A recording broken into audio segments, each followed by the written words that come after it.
One evening, while the rabbit was lying there alone, watching the ants that ran to and fro between his velvet paws in the grass, he saw two strange beings creep out of the tall bracken near him.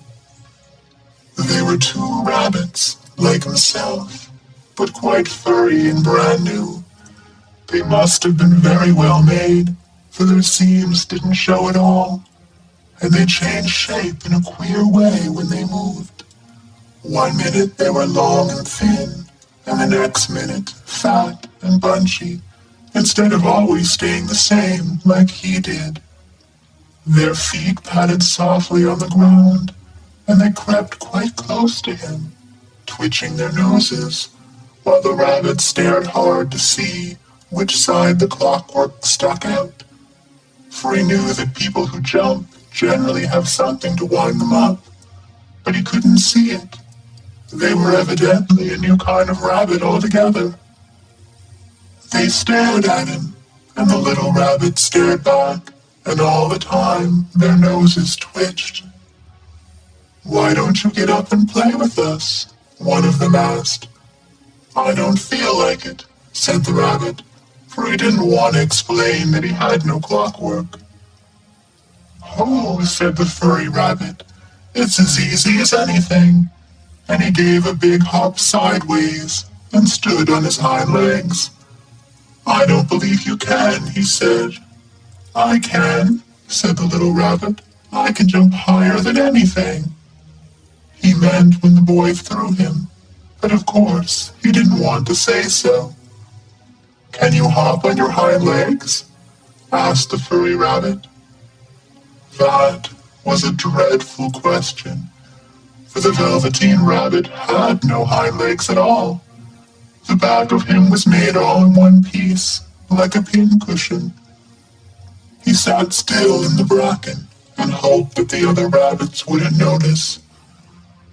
"I don't want to," he said again. But the wild rabbits have very sharp eyes, and this one stretched out his neck and looked. "He hasn't got any hind legs," he called out. "Fancy a rabbit without any hind legs." And he began to laugh. "I have," cried the little rabbit. "I have got hind legs. I am sitting on them." "Then stretch them out and show me, like this," said the wild rabbit. And he began to whirl round and dance, till the little rabbit got quite dizzy. "I don't like dancing," he said. "I'd rather sit still." But all the while he was longing to dance, for a funny new tickly feeling ran through him, and he felt he would give anything in the world to be able to jump about like these rabbits did. The strange rabbit stopped dancing and came quite close. He came so close this time that his long whiskers brushed the Velveteen Rabbit's ear, and then he wrinkled his nose suddenly and flattened his ears and jumped backwards. "He doesn't smell right," he exclaimed. "He isn't a rabbit at all. He isn't real." "I am real," said the little rabbit. "I am real. The boy said so." And he nearly began to cry. Just then there was a sound of footsteps, and the boy ran past near them, and with a stamp of feet and a flash of white tails, the two strange rabbits disappeared. "Come back and play with me," called the little rabbit. "Oh, do come back. I know I am real." But there was no answer. Only the little ants ran to and fro, and the bracken swayed gently where the two strangers had passed. The Velveteen Rabbit was all alone. "Oh dear," he thought. "Why did they run away like that? Why couldn't they stop and talk to me?" For a long time he lay very still, watching the bracken and hoping that they would come back.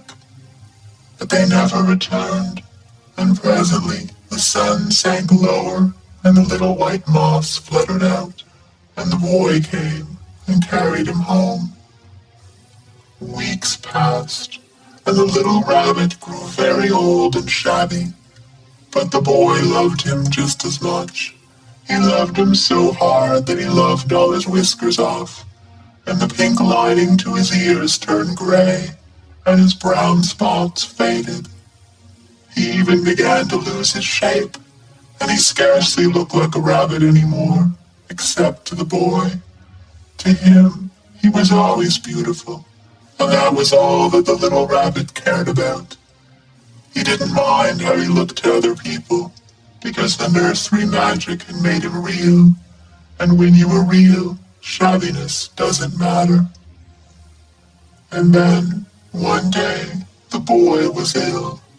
His face grew very flushed, and he talked in his sleep, and his little body was so hot that it burned the rabbit when he held him close.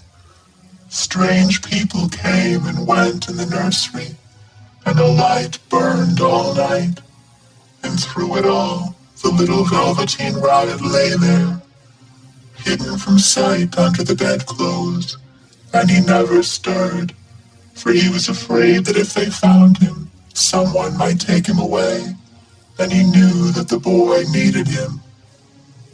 It was a long, weary time, for the boy was too ill to play, and the little rabbit found it rather dull, with nothing to do all day long. But he snuggled down patiently, and looked forward to the time when the boy should be well again. Then they would go out in the garden, amongst the flowers and the butterflies, and play splendid games in the raspberry thicket, like they used to. All sorts of delightful things he planned, and while the boy lay half asleep, he crept up close to the pillow and whispered them in his ear. And presently the fever turned, and the boy got better. He was able to sit up in bed and look at picture books, while the little rabbit cuddled close at his side. And one day they let him get up and dress. It was a bright sunny morning, and the window stood wide open. They had carried the boy out to the balcony, wrapped in a shawl, and the little rabbit lay tangled up among the bedclothes, thinking. The boy was going to the seaside tomorrow. Everything was arranged, and now it only remained to carry out the doctor's orders. They talked about it all, while the little rabbit lay under the bedclothes, with just his head peeping out, and listened. The room was to be disinfected, and all the books and toys that the boy had played with in the bed must be burnt. Hurrah, thought the little rabbit. Tomorrow we shall go to the seaside. For the boy had talked often of the seaside, and he wanted very much to see the big waves coming in, and the tiny crabs, and the sand castles. Just then, Nana caught sight of him. "How about his old bunny?" she asked. "That," said the doctor. "Why, it's a mess of scarlet fever germs. Burn it at once." "What? Nonsense! Get him a new one. He mustn't have that anymore." And so the little rabbit was put into a sack with the old picture books and a lot of rubbish, and carried out to the end of the garden behind the fowl house. That was a fine place to make a bonfire, only the gardener was too busy just then to attend to it. He had the potatoes to dig and the green peas to gather, but next morning he promised to come quite early and burn the whole lot. That night, the boy slept in a different bedroom, and he had a new bunny to sleep with him. It was a splendid bunny, all white plush with real glass eyes, but the boy was too excited to care very much about it, for tomorrow he was going to the seaside, and that in itself was such a wonderful thing that he could think of nothing else. And while the boy was asleep, dreaming of the seaside, the little rabbit lay among the old picture books in the corner behind the fowl house, and he felt very lonely. The sack had been left untied, and so by wriggling a bit, he was able to get his head through the opening and looked out. He was shivering a little, for he had always been used to sleeping in a proper bed, and by this time his coat had worn so thin and so threadbare from hugging that it was no longer any protection to him. Nearby, he could see the thicket of raspberry canes, growing tall and close like a tropical jungle, in whose shadow he had played with the boy on bygone mornings. He thought of those long sunlit hours in the garden, how happy they were, and a great sadness came over him. He seemed to see them all pass before him, each more beautiful than the other. The fairy huts in the flower bed, the quiet evenings in the wood, when he lay in the bracken and the little ants ran over his paws. The wonderful day when he first knew that he was real. He thought of the skin horse, so wise and gentle, and all that he had told him. Of what use was it to be loved and lose one's beauty and become real if it all ended like this? And a tear, a real tear, trickled down his shabby velvet nose and fell to the ground. And then a strange thing happened, for where the tear had fallen, a flower grew out of the ground, a mysterious flower, not at all like any that grew in the garden. It had slender green leaves the color of emeralds, and in the center of the leaves, a blossom like a golden cup.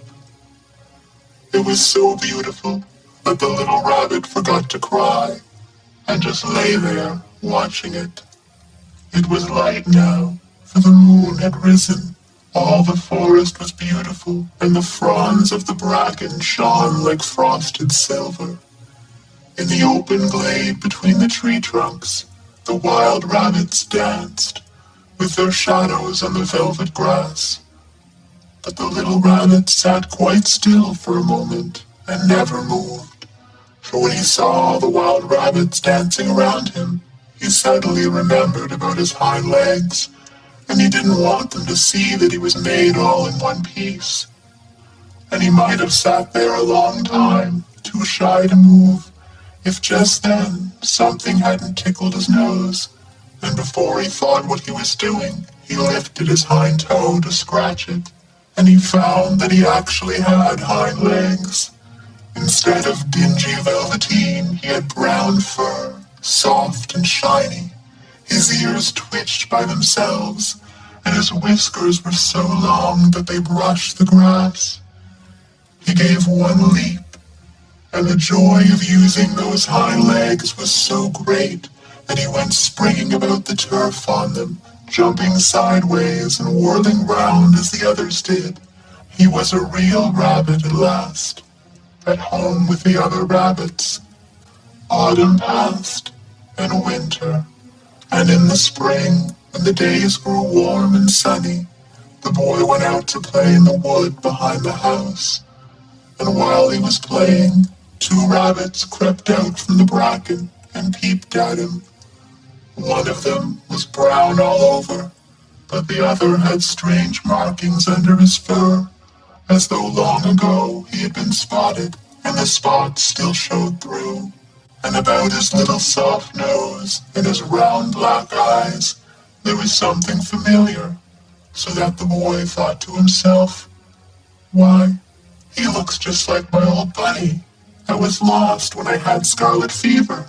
But he never knew that it really was his own bunny, come back to look at the child who had first helped him to be real. End of The Velveteen Rabbit. Recorded by Marlo Diane, March 27, 2006.